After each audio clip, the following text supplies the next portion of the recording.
Hi guys, welcome to Krish talk. Serial എപ്പിസോഡുകൾ ചുരുക്കത്തിൽ അറിയാൻ ചാനൽ സബ്സ്ക്രൈബ് ചെയ്യുക. കഴിഞ്ഞ ദിവസം അച്യുതൻ ധർമ്മന് വേണ്ടി പണി കഴിപ്പിച്ച കടയിലേക്ക് എല്ലാവരും എത്തിച്ചേരുന്നുണ്ട്. അത് ഗോമതി സ്റ്റോഴ്സിന്റെ അടുത്ത് തന്നെയാണെന്ന് അറിയുമ്പോൾ കട തുടങ്ങാൻ ധർമ്മന് സമ്മതമില്ലെന്ന് പറഞ്ഞിട്ട് ധർമ്മൻ അവിടെ നിന്ന് ഇറങ്ങി പോകുന്നുണ്ടായിരുന്നു. പോകാൻ നിൽക്കുന്ന ധർമ്മനെ പിടിച്ചു നിർത്തി സുകന്യ പറയുന്നുണ്ട്, നമ്മൾക്ക് കിട്ടിയൊരു ജീവിതമാണ്, അതിന് ദേവമംഗലത്തുകാരെ നോക്കി നിൽക്കരുതെന്ന് പറയുമ്പോൾ ധർമ്മൻ സുകന്യയോട് പറയാണ്, നീ എന്റെ ഭാര്യയാണ്, കൂറ എന്നോടാ കാണിക്കേണ്ടതെന്ന്. ധർമ്മൻ ഒട്ടും തന്നെ ആ കട തുടങ്ങാൻ വേണ്ടിയിട്ട് സഹകരിക്കുന്നില്ല.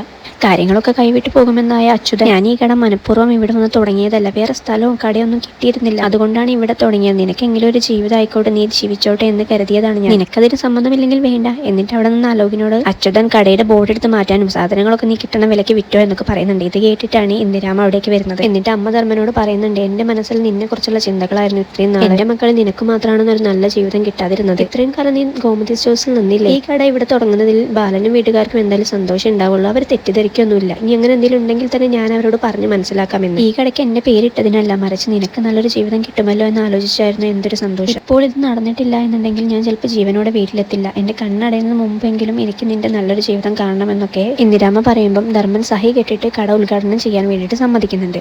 പിന്നീട് അടുത്ത കടയിൽ ചായ കുടിക്കാൻ വന്നിരിക്കുന്ന ബാലനോട് കടക്കാരൻ ചോദിക്കുന്നുണ്ട്, എന്തായി വീട്ടിലെ പ്രശ്നങ്ങളൊക്കെ? ആർക്കാണ് പ്രശ്നം? ആനന്ദിനാണോ അതോ മരുമോൾക്കാണോ? നാട്ടിലെല്ലാവരും ഓരോ കാര്യങ്ങളാണ് പറഞ്ഞു നടക്കുന്നത്. ഗോമതി മരുമകളെ വീട്ടിൽ നിന്ന് ആട്ടി ഇറക്കിയെന്നും മരുമകൾ സ്വന്തം ഇഷ്ടപ്രകാരം ഇറങ്ങിപ്പോയെന്നൊക്കെയാണ്. ഇതിലേത് സത്യം ബാലേട്ട എന്നൊക്കെ. ഇതെല്ലാം കേട്ട് കലി കയറുന്ന ബാലൻ ചായക്കടക്കാരനോട് ഭയങ്കരമായിട്ട് ദേഷ്യപ്പെട്ട് സംസാരിക്കുന്നുണ്ട്. താൻ തന്റെ പണി മാത്രം ചെയ്താൽ മതി, എന്റെ വീട്ടിലെ എന്റെ കുടുംബക്കാരെ ഞാൻ നോക്കിക്കോളാം. നാട്ടിലുള്ള പ്രശ്നങ്ങൾക്കല്ല, ഓരോരുത്തരുടെയും വീട്ടിലുള്ള സ്വകാര്യ കാര്യങ്ങൾക്കാണ് നിങ്ങൾ എല്ലാവരും കയറി ഇടപെടുന്നത്. എന്തിനാണ് അതിന്റെ ആവശ്യം എന്നൊക്കെ പറഞ്ഞിട്ട് കടക്കാരനെ ചീത്ത വിളിക്കുന്നുണ്ട്. ആ സമയത്ത് കടയിലേക്ക് ഒരാൾ വന്നിട്ട്, നിങ്ങളുടെ അണിയൻ പണി പറ്റിച്ചല്ലോ, നിങ്ങൾ ഇവിടെ ഇരിക്കുകയാണോ, അതൊന്നും അറിഞ്ഞിട്ടില്ല എന്ന് ചോദിക്കുന്നുണ്ട്. കാര്യം തിരക്കിയ ബാലനോട് അദ്ദേഹം പറയുന്നുണ്ട്, നിങ്ങളുടെ അളിയൻ ധർമ്മൻ അപ്പുറത്ത് പുതിയൊരു കട തുടങ്ങിയിട്ടുണ്ട്, നിങ്ങളുടെ അമ്മയും അളിയന്മാരും അടക്കം എല്ലാവരും അവിടെ ഉണ്ടല്ലോ, നിങ്ങളിതൊന്നും അറിഞ്ഞിട്ടില്ല എന്നൊക്കെ ചോദിക്കുന്നുണ്ട് അയാൾ. ഇത് കണ്ടിട്ട് ബാലനും ആനന്ദും കൂടെ പുതിയ കടയിലെ മുന്നിൽ ചെന്നിട്ട് നിൽക്കുന്നുണ്ട്. ആനന്ദപ്പ് ബാലനോട് ചോദിക്കുന്നുണ്ട്, നമുക്ക് ഏറി ഒന്ന് ചോദിച്ചാലോ അച്ഛാന്ന്. ബാലൻ അതിന് സമ്മതിക്കുന്നില്ല. വാ നമുക്ക് പോവാന്ന് പറഞ്ഞിട്ട് ഗോമതി സ്റ്റോഴ്സിലേക്ക് പോകുന്നുണ്ട്. കടയിലെത്തി രാമേട്ടനെ കണ്ടപ്പോൾ കാര്യങ്ങളൊക്കെ വിവരിക്കുകയും പിന്നെ ഞാനൊന്ന് വീട്ടിൽ പോയിട്ട് വരാമെന്ന് പറഞ്ഞ് ബാലൻ ദേവമംഗലത്തേക്ക് പോകുന്നുണ്ട്. ദേഷ്യപ്പെട്ട് വീട്ടിലെത്തിയ ബാലൻ അവിടെ കണ്ട സാധനങ്ങളൊക്കെ എടുത്ത് വലിച്ചെറിയുന്നുണ്ട്. ഇത് കാണുന്ന മിത്ര എന്താണ് കാര്യം എന്നൊക്കെ അന്വേഷിക്കുകയാണ്. ഇതൊക്കെ കേട്ടിട്ടാണ് ഗോമതി അടുക്കളയിൽ നിന്ന് ഇറങ്ങി വരുന്നത്. കാര്യം തിരക്കുന്ന ഗോമതിയോട് ബാലൻ പറയുന്നുണ്ട്, നിന്റെ കുടുംബത്തിൽ ഒരാൾ പോലും നല്ലവരായിട്ടില്ലല്ലോ. ഇത്രയും നാൾ മകനെ പോലെ കണ്ട് സ്നേഹിച്ച ധർമ്മൻ എനിക്കെതിരെ ഒരു പണി പറ്റിച്ചു. ഈ ചതി അവരെല്ലാവരും ചെയ്തിട്ടുണ്ടെങ്കിലും ധർമ്മൻ ഒരിക്കലും ചെയ്യുമെന്ന് ഞാൻ കരുതിയില്ല എന്നൊക്കെ പറയുമ്പോൾ ഗോമതി ചോദിക്കുന്നുണ്ട് കാര്യങ്ങൾ. ബാലനപ്പോൾ ധർമ്മം പുതിയൊരു കട തുടങ്ങിയെന്ന് പറയുമ്പോൾ ഗോമതി പറയുന്നുണ്ട്, അതിനെന്തിനാണ് ബാലേട്ടൻ ഇങ്ങനെ ദേഷ്യം പിടിക്കുന്നത്?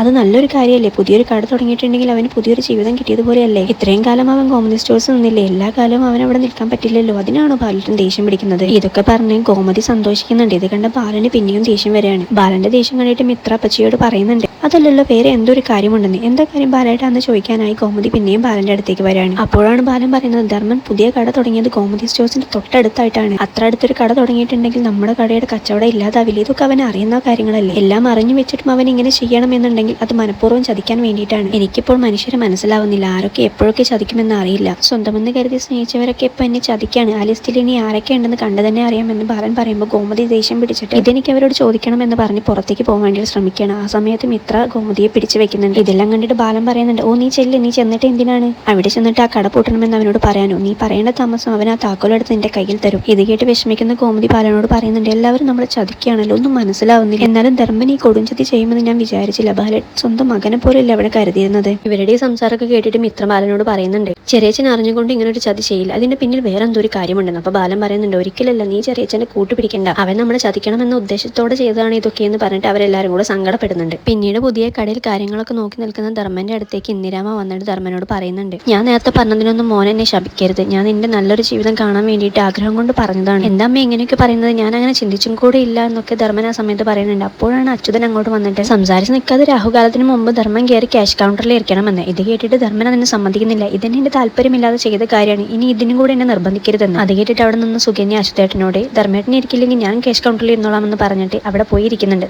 ദേവമംഗലത്തിനെതിരെ അച്യുതൻ കളിച്ചൊരു കളിയാണിത്. അതിൽ ബലിയാടായത് ധർമ്മനും. ഇനി ബാലനും വീട്ടുകാരൻ ധർമ്മനോട് എങ്ങനെയായിരിക്കും പ്രതികരിക്കുക? അടുത്ത എപ്പിസോഡിനായി ചാനൽ സബ്സ്ക്രൈബ് ചെയ്യുക.